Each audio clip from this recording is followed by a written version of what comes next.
آپ دیکھ رہے ہیں جنگل میجک ہارر سٹوریز۔ فریحہ اپنے خاندان کے ساتھ ایک گاؤں میں رہتی ہے۔ گاؤں بہت خوبصورت ہے، ہر طرف ہریالی ہے۔ صبح کے وقت بہت خوبصورت منظر ہوتا ہے۔ فریحہ کی امی اسے ہر روز اسکول چھوڑنے کے لیے جاتی ہے تو راستے میں ایک سنسان قبرستان آتا ہے جس کے بارے میں روز فریحہ پوچھتی ہے، لیکن اس کی امی اس طرف اسے جانے سے منع کر دیتی ہے۔ پتہ نہیں کیوں فریحہ کی ایک عجیب سی ہی اس کے ساتھ لگاؤ ہوتا ہے۔ فریحہ سونے کے لیے اپنے کمرے میں جاتی ہے تو وہ باہر کی طرف دیکھتی ہے، اسے باہر سے قبرستان کا منظر نظر آ رہا ہوتا ہے۔ وہ دیکھتی ہے کہ سامنے کوئی دھندلا سا انسان اس کے سامنے کھڑا ہے، لیکن جب وہ غور کرتی ہے تو اسے پتہ چلتا ہے کہ ایک چھوٹا سا بچہ اس کی طرف آ رہا ہے اور وہ فریحہ سے کہتا ہے کہ آؤ میرے ساتھ کھیلو۔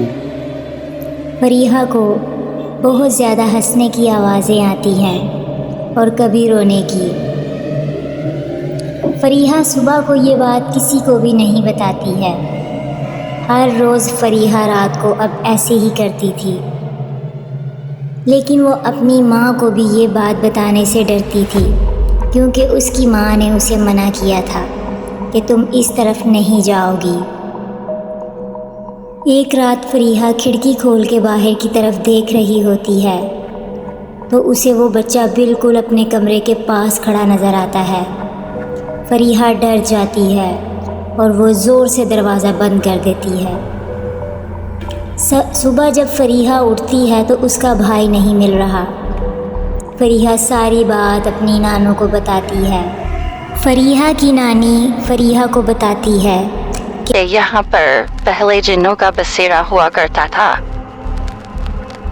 سارے جن یہاں سے جا چکے تھے، لیکن یہ چھوٹا بچہ یہیں پہ رہ گیا۔ یہ اپنے گھر والوں کو یاد کر کے بہت اداس ہوتا ہے، یہ اکیلا ہے، اس وجہ سے یہ گاؤں کے بچوں کو اٹھا کر اپنے ساتھ لے جاتا ہے اور ان کی روحوں کو کھا جاتا ہے اور انہیں ہمیشہ کے لیے اپنے ساتھ کھیلنے کے لیے رکھ لیتا ہے۔ فریحہ اپنی نانو سے وعدہ کرتی ہے کہ وہ اس کو ضرور ختم کرے گی۔ اگلی رات فریحہ قبرستان چلی جاتی ہے۔ وہ سامنے دیکھتی ہے کہ ایک کالے پتھر کے پاس وہی بچہ کھڑا ہوتا ہے اور وہ بہت زور زور سے ہنس رہا ہوتا ہے۔ فریحہ یہ دیکھ کے ڈر جاتی ہے، لیکن وہ اپنے آپ کو دلاسا دیتی ہے کہ نہیں، میں یہاں سے واپس نہیں جاؤں گی۔ اور وہ بچہ اسے کہتا ہے کہ آخر کار تم میرے ساتھ کھیلنے کے لیے آ ہی گئی، اب تم ہمیشہ کے لیے میرے ساتھ رہو گی یہیں پر۔ اور ہر طرف سے لاشوں کے جلوس نکلنا شروع ہو جاتے ہیں جو فریحہ کی طرف بڑھنے لگتے ہیں۔ فریحہ ان لاشوں کے جلوس کو دیکھ کے گھبرا جاتی ہے، لیکن وہ جلدی جلدی اپنی نانو کی دی ہوئی کتاب کو کھولتی ہے اور اپنے گرد دائرہ لگا کے پڑھنا شروع کر دیتی ہے۔ فریحہ جیسے جیسے اس کتاب کو پڑھتی جا رہی تھی، وہ جلوس ختم ہوتے جا رہے تھے۔ روحوں نے آسمان کی طرف اڑنا شروع کر دیا اور خاموشی چھانے لگی۔ ایک عجیب سی آسمان میں ہلچل مچ جاتی ہے، ہر طرف ڈرانی آوازوں کا شور ہوتا ہے۔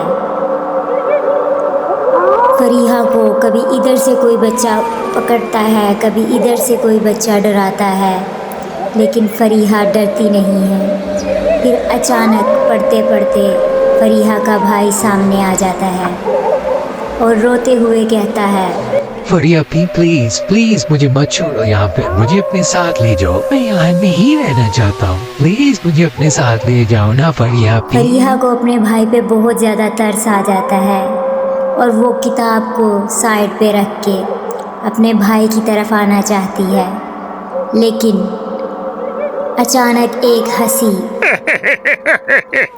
فریحہ کو اپنی نانو کی بات یاد آ جاتی ہے اور وہ سائڈ پہ رکھی ہوئی کتاب کو اٹھا کر پھر سے پڑھنا شروع کر دیتی ہے۔ کیونکہ اس نے اپنی نانوں سے وعدہ کیا تھا کہ وہ اس کام کو ختم کر کے ہی واپس آئے گی۔ ہر طرف چیخو پکار شروع ہو جاتی ہے۔ پھر اچانک جن کے بچے کو چاروں طرف سے آگ نے گھیر لیا ہوتا ہے اور وہ جاتے جاتے فریحہ سے کہتا ہے، ایک دن میں ضرور واپس آؤں گا اور تمہیں بھی اپنے ساتھ لے کے جاؤں گا۔